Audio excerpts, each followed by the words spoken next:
So picture this, you're moving fast, you're buying a crypto token, you're approving a transaction, and with one tap, your whole balance drains, it disappears. There's no help desk, no reset button, no one you can call on to help you. All your crypto assets just gone. That's the risk all of us face and every crypto wallet carries. And that is also why today's video matters. In today's video, you're gonna learn how to set up a wallet that stays fast, stays safe, and matches your profile as a crypto investor and the types of tokens you wanna buy on which networks. I'm gonna break down the top 5 most trusted crypto wallets and the safety habits you and I need in order to keep our crypto investment safe. By the end of today's video, you'll know exactly how to install which wallet, how to use it, which types of tokens you can buy through it,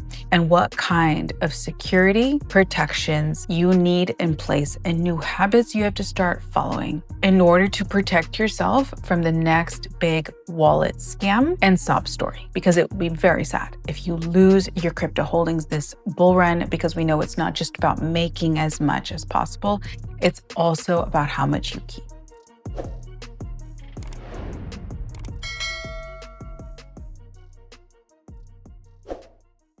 But before we get into the weeds of this, we have to get a hot wallet reality check. We know that more than 27% of wallet losses come from software flaws and third-party gaps. Hot wallets now make up 78% of all crypto wallets, and they're moving billions of dollars every single day across chains and dApps. And if you know how to handle your wallet correctly, your hot wallet correctly, your coins will stay safe and in your possession, in your control. If you don't manage your wallets correctly and how you use them, one sloppy little mistake, rushed mistake because you're in a hurry can cost you everything. So to kick things off, let's clarify. A hot wallet is a wallet that's directly connected to the internet. That includes a MetaMask extension on your browser, a Trust Wallet app on your phone, or a Phantom setup for Solana. Constant connection gives you speed and convenience, but it also puts a target on your back. Think of keeping your money in a hot wallet directly connected to the internet as the equivalent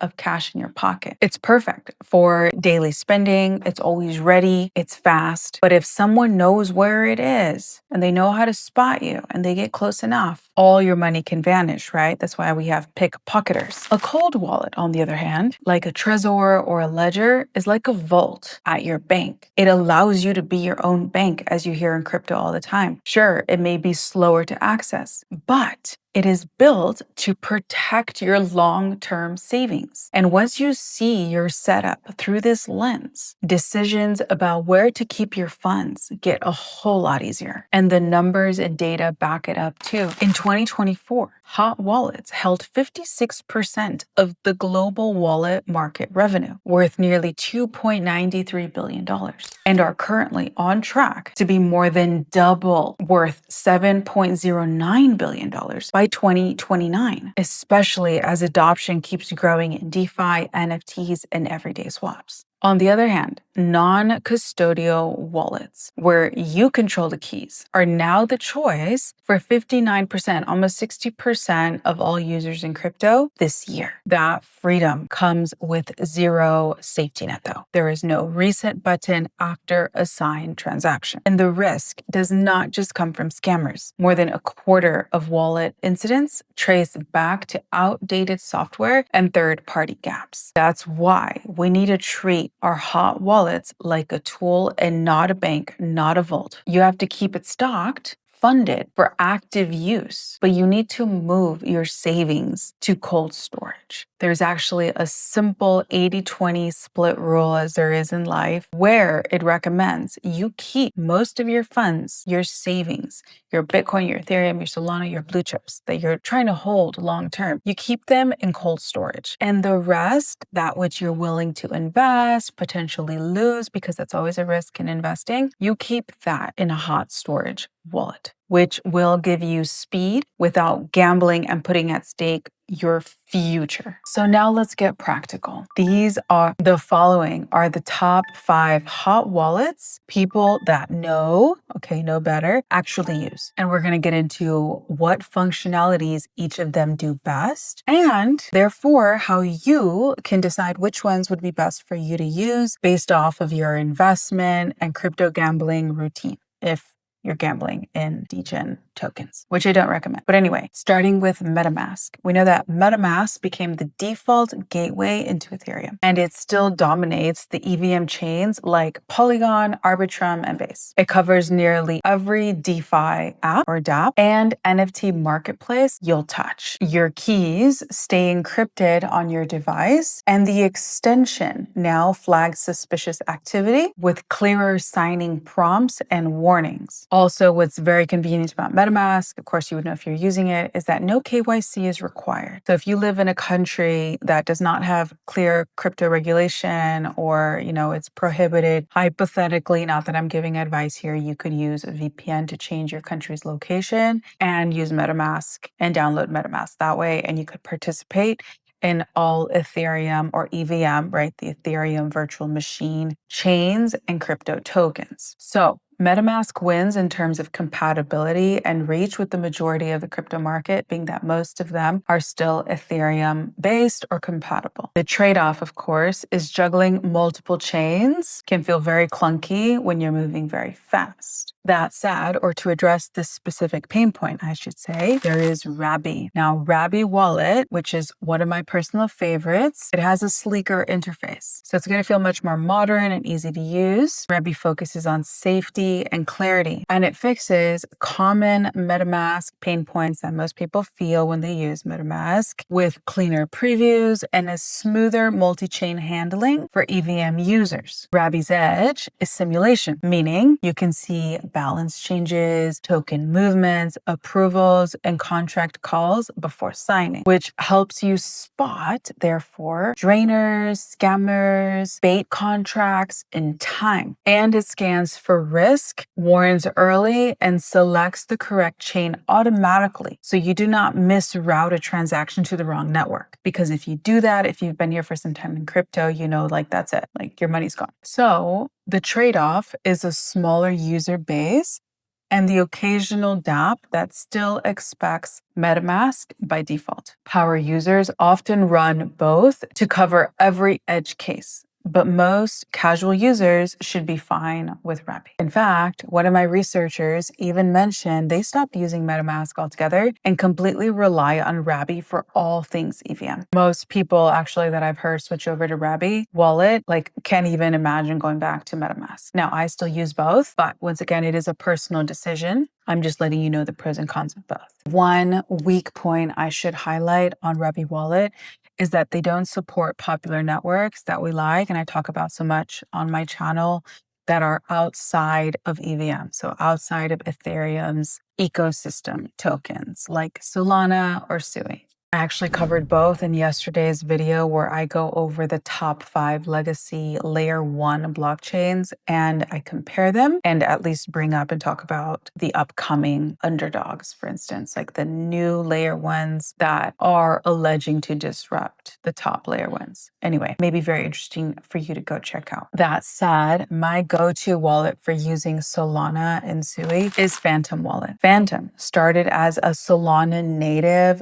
new wallet and has since added Ethereum and Bitcoin support, which is fantastic, which also, of course, brings a unified experience to multi-chain users who live in Seoul but dabble elsewhere. The app feels very modern. There are fast confirmations, a clean interface, and a smooth NFT management with galleries that render without fuss. Keys also remain on your device, and the wallet defends against common Solana tricks like address substitution and fake mint pages, which is a huge one. So for that, I really appreciate their tech. Phantom has actually also become one of the most popular wallets this cycle as Solana boomed during the whole meme coin phase as well. And it's the perfect beginner-friendly wallet to get started with if you want one wallet that gives you access to all the main networks. Next, on the top 5 wallets, we have one of the wallets I first started with ever called Trust Wallet. Trust Wallet is mobile first and supports a wide range of assets across many chains for users who do most of their transactions on the phone, which, face it, is a lot of us. It also includes a dApp browser, staking features for passive yield, token discovery, and fiat on-ramps for quick buys inside the app. Keys also stay on your device, no KYC for basic use, though partner services can require it for card purchases or bank transfers. Trust Wallet is excellent if you live on your phone and want everything in one app. The only drawback is that the desktop version feels very limited compared to browse-based wallets. Finally, we have Coinbase Wallet, which is separate from the Coinbase exchange, so don't get them confused, and runs as a self-custody wallet where you hold the private keys. The advantage is smooth integration with Coinbase accounts, scam link detection, super important, and approval warnings when something looks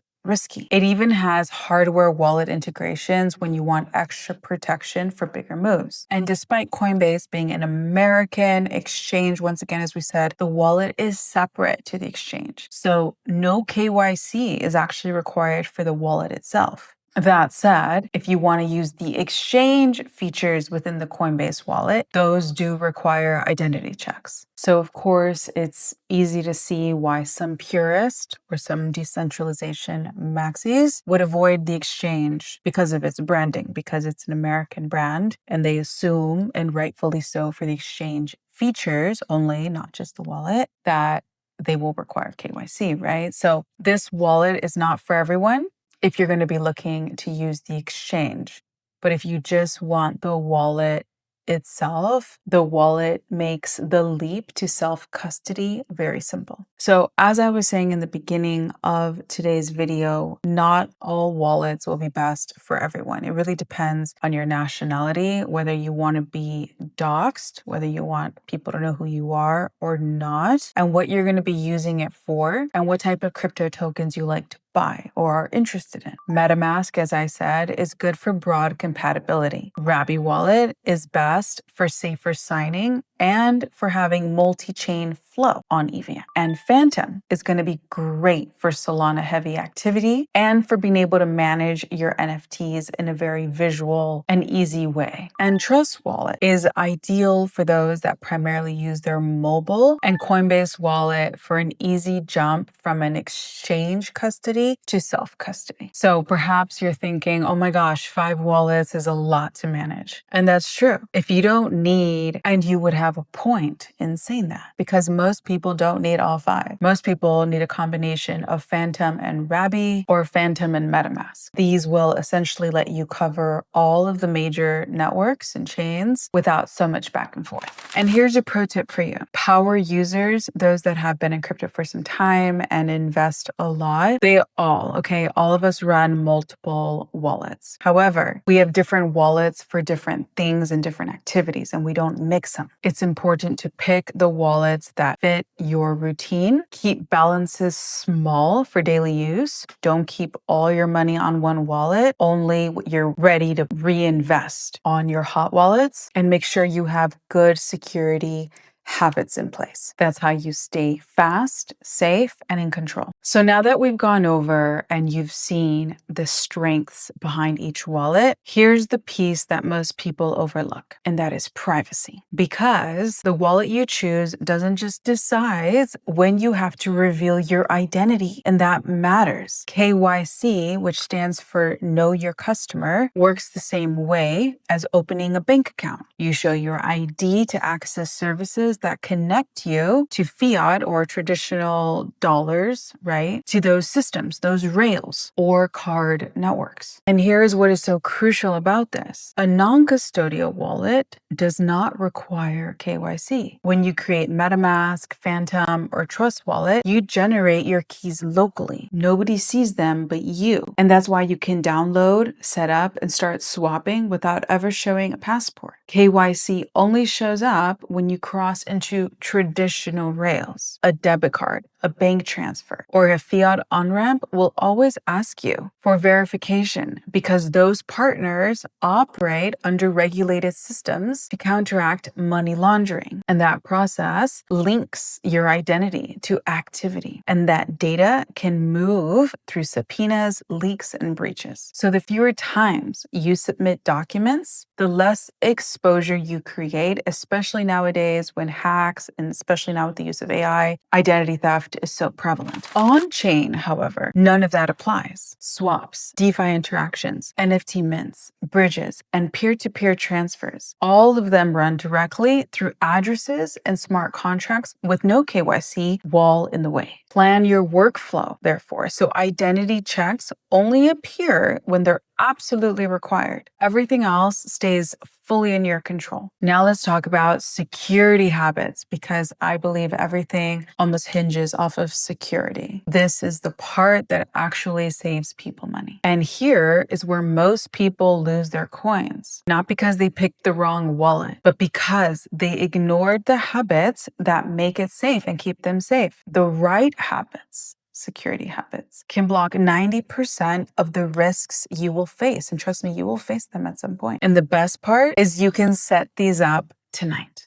Very easy. First, you need to separate wallets by task. Keep your spending funds in a hot wallet, as we discussed already, and your long-term savings, like your Bitcoin, Ethereum, Solana, etc., in cold storage. Run one wallet for DeFi farming, one wallet for NFTs, and one for your experiments or your gambling. That way, if there is a breach in one, it doesn't spill into the others and they don't have access to all of your other crypto tokens. And make sure to lock your device.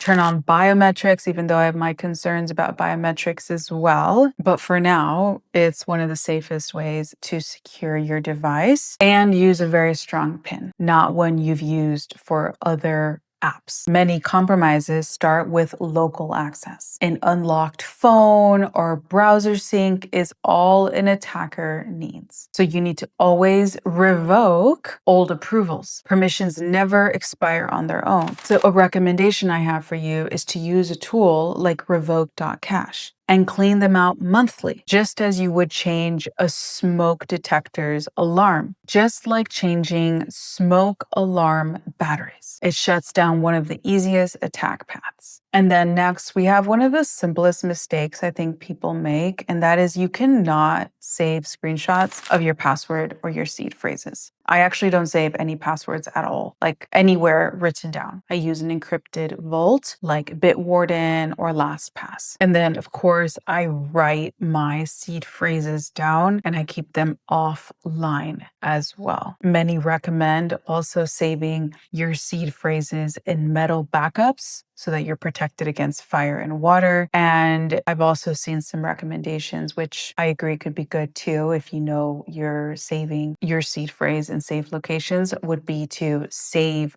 different parts of your seed phrase in different locations, or with people that you know have no incentive to take your money from you and wouldn't even know how, for instance, right? Next tip is to make sure you stay updated with your wallet provider. Outdated software creates openings. For example, MetaMask's mid-2025 Chrome bug wrote hundreds of gigabytes to SSDs daily, exposing users until patched. So always run the latest build, the latest version before making big moves. And then you need to use and double check simulations. Wallets like Rabby Wallet, they show you the balance changes and approvals before you sign. So if the preview does not match your intent, you can just stop. And then you also need to be watching for approval warnings. Unlimited token approvals, unverified contracts, and new addresses deserve extra caution. 10 seconds of review can save all your holdings, your whole stack. So for larger moves, larger investments, always use a hardware wallet. Connect your Ledger or your Trezor so keys never leave the device,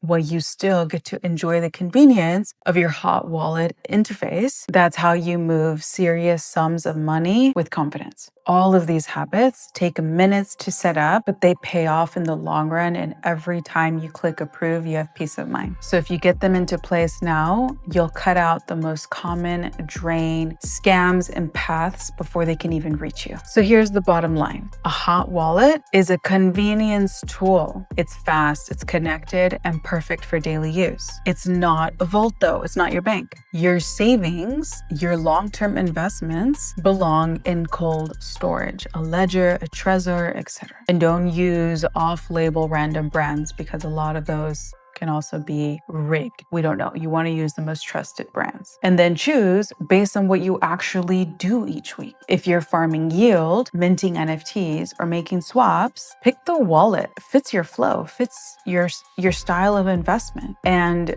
preference of investment across the chains you actually like to buy across. Then make sure you incorporate security habits to protect your investments because your future self, your family, they depend on this. Otherwise, everything you're doing, all the investments you're making are for nothing. Be sure to use biometrics for now. The minute there's something safer to use, I will let you know, so stay tuned. But for now, that is one of the safest ways to secure your device is through biometrics. And then, as I was saying, use different wallets. Set up a new wallet for NFTs, a new wallet for, degen tokens, for meme coins. Use a different wallet for your, of course, cold storage wallet, as I was saying, for your Bitcoin, your Ethereum, your Solana. Separate them. So if one gets hampered with, they don't have access to all your wallets. And then lastly, and perhaps most importantly, never get comfortable. Never assume you're safe. Always assume the unexpected. Be paranoid. Be watching your back. Check every transaction carefully. Because in crypto, you are your own bank.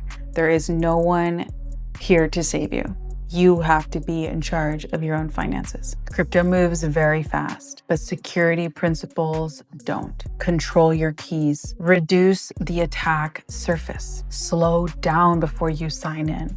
And when you do, your wallet stops being. Make sure you're using a VPN so that your IP address is masked and hackers don't know who you are and where you are, because knowing based off of your device's address and your location, they can figure out who you are. So when you do all of these things, all of these security measures, your wallet stops being a liability to you and becomes your edge. It allows you to truly become your own bank and keep all the gains you earn this bull run. So which wallet do you use? Which wallet will you be trying that I shared with you today? Let me know in the comment section below. Like the video if you gained any value from it. Share the video with someone who has no clue how to manage their wallets and needs to learn. And then of course, make sure you're subscribed and have hit the notification bell so you don't miss my next videos. That's it for today's video. I love you guys so much, and I'll catch you guys in my video tomorrow.